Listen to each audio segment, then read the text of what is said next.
If you stop a random group of people on the streets and ask them to describe what poverty means to them, you'll hear a lot of different answers.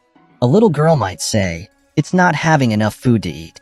Another person might say, "It's barely getting by," while someone else might say, "It's living in the streets," and so forth are answers you might hear. If you haven't lived in poverty, you wouldn't know how it feels. You wouldn't know how circumstances can quickly change, or how an environment can easily propagate one into poverty.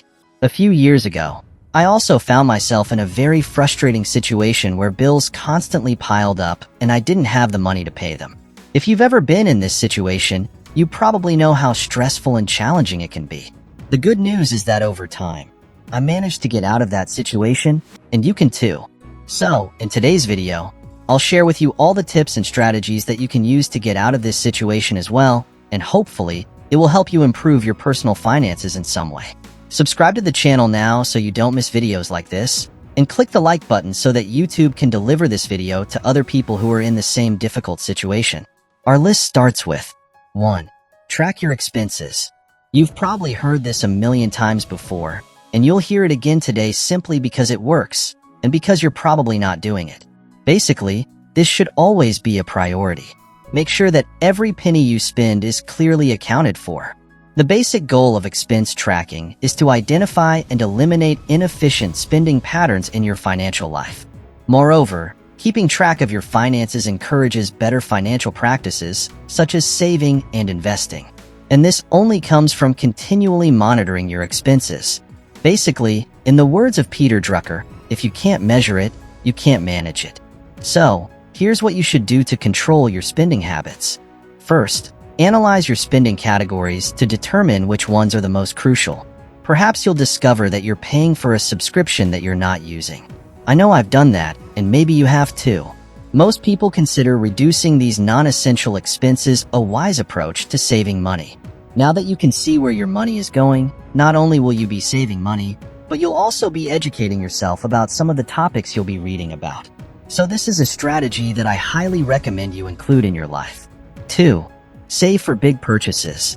Seeing a wonderful ad for a 90-inch 8K TV for $4,000?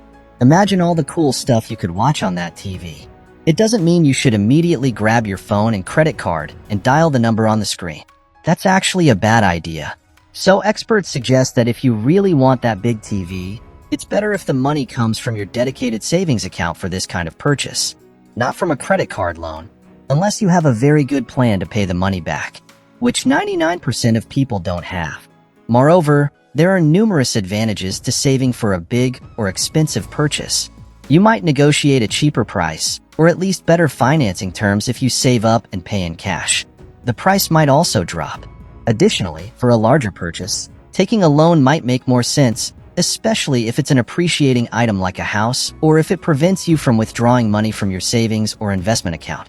Paying in cash for the big, expensive TV might leave you with little money to spend, so it's wise to save for a while before buying the products you need or desire. 3. Read books about finances. It's true what they say that if you want to hide something, put it in writing. The sad truth is that most people never bother to read. You see, some of the things people choose to ignore, like the information contained in books, have a good chance of making them successful if they take the time to read them. Learning is an ongoing process, and the more you do it, the sharper your skills become. The ability to make wise financial decisions is the primary advantage of financial education. It provides us with the information and skills needed to properly manage our finances, including budgeting, saving, loans, and investments.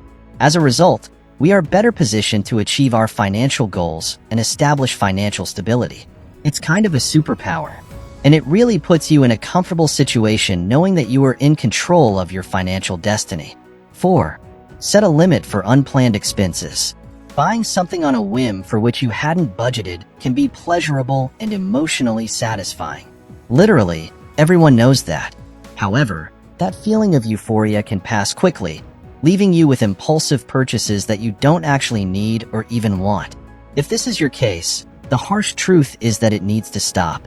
In fact, it's the opposite of good financial habits. Next time you're at the mall, try using the 1% rule for spending. This rule states that you need to wait a day before buying anything that costs more than 1% of your annual gross income. So if you earn $60,000 a year, the rule says you need to wait a day before making a purchase above $600.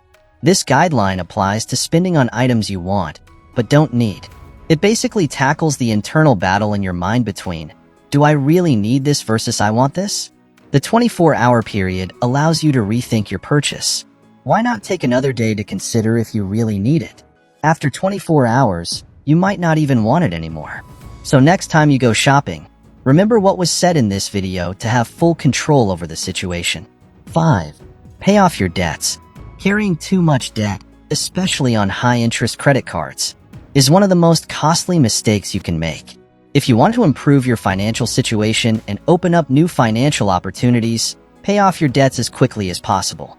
If you're forgetful, you should list all your existing debts, including credit card debts, loans, and vehicle financing, and determine the minimum payments you need to make to stay current with each of them. Making minimum payments won't get you out of debt quickly, so consider your fixed costs and how much of your discretionary spending budget you can allocate to debt repayment. Additionally, you can try to reduce the interest rate on the debt by requesting a lower rate from the issuer, consolidating multiple loans into one, or transferring high-interest debts to a low-interest credit card, like a balance transfer card, to decrease the overall interest rate. Then, create a debt repayment strategy and develop responsible spending practices to pay off the debt as soon as possible. Your monthly budget will be higher the faster you pay off your debts. As mentioned earlier, paying off credit card debt should be a top priority. Unlike paying for a car or house, it increases over time and is difficult to reduce. 6. Eat at home. Meals prepared and consumed at home can be quite economical. All you need to do is reduce your dependence on delivery services.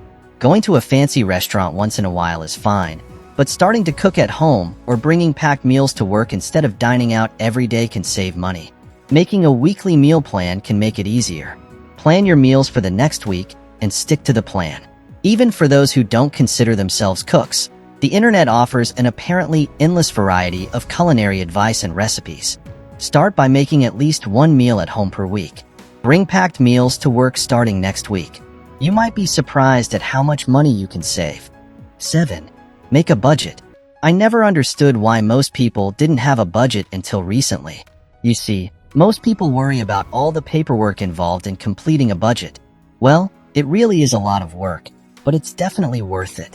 You should look at the budget from a different angle, see the positives and how much it will benefit you. And once you find a rhythm, get used to doing it every month. I've found that's the only way it works. If you create a budget and store it in a file or folder on your shelf or cabinet, it's just useless. So make sure to update and review it constantly. You can also use apps and digital software to make this task much easier. There are several really good free options online that you can quickly find with a search. That's it for today. Thank you very much to everyone for watching. Have a great week and see you in the next video.